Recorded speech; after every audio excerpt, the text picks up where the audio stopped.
மீண்டும் அதிமுக ஆட்சியில் உள்ளது இந்த திட்டத்தை நிறைவேற்றும் என்பதை இந்த நேரத்தில் தெரிவிக்கிறோம். ஏன்னா இன்றைக்கு திராவிட முன்னேற்ற கழக அரசு இருக்கிறது, இதுக்கு எந்த முயற்சி எடுக்கல. இது 5 மாவட்ட மக்களுடைய ஜீவாதார பிரச்சனை, முல்லை பெரியார் பிரச்சனை, 5 மாவட்ட மக்களுடைய ஜீவாதார பிரச்சனை.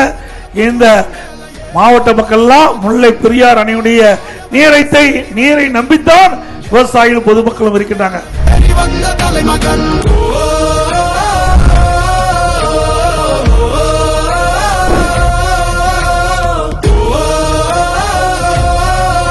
குற்றச்செயல் ஈடுபடுகிறவர்களுக்கு காவல்துறை கண்ட ஒரு அச்சம் ஏற்பட வேணும்.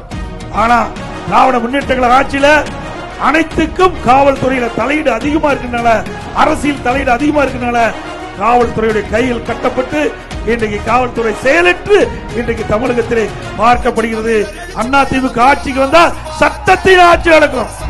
நினைச்ச கனவு நிஜமா நடந்தாச்சு. புரட்சி தமிழர் எழுச்சி பயணம் புயலா உருவாச்சு. நம்ம சேரும் போது வெற்றி வந்து விழுந்தாச்சு.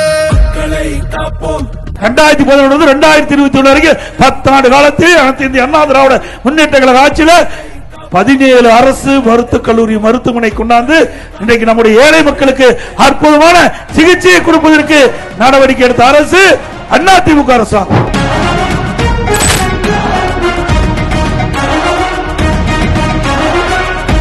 இன்றைக்கு இதே புரட்சி தலைவர் எம்ஜிஆர் அவர்கள் ஒவ்வொரு தைப்பொங்கல் என்றும் எல்லா குடும்பத்தையும் அற்புதமா வேஷ்டி சேலை வழங்கிட்டு இருந்தாங்க. திமுக ஆட்சிக்கு வந்த பிறகு அதை படிப்படியா பல இடத்துல கொடுக்கல. மீண்டும் அதிமுக ஆட்சி வந்த பிறகு ஒவ்வொரு பொங்கல் என்றும் குடும்பத்தைக்கு தரமான வேஷ்டி சேலை வழங்கப்படும். தீபாவளிக்கு அதிமுக ஆட்சி வந்த பிறகு தாய்மார்களுக்கும் நம்முடைய சகோதரிகளுக்கும் அற்புதமான சேலை ஒவ்வொரு ஆண்டு வழங்கப்படும்.